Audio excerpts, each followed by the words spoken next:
You know what? I don't really enjoy gardening, but I don't really have a choice either. A couple of weeks ago, I finally tackled the jungle in my garden after the winter. And this is the result. But here's the problem. I'm not paying for the garden waste collection.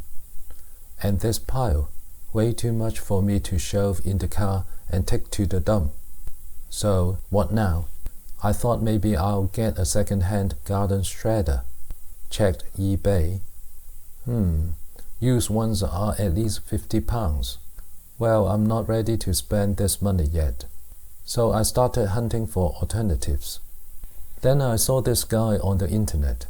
He was using a lawnmower on the pavement to shred hedge trimmings.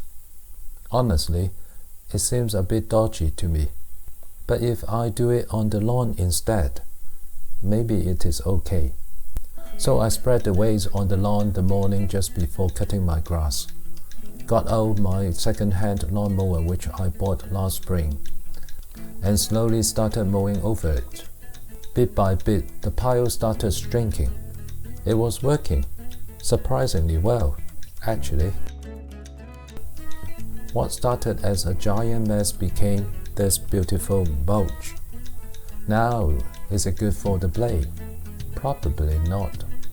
But this is a cheap second-hand lawnmower which is still cheaper than a shredder.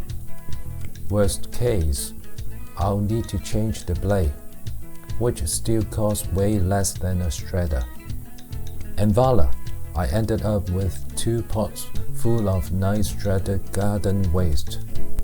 What next? I will compost them. So if you're interested, stay tuned.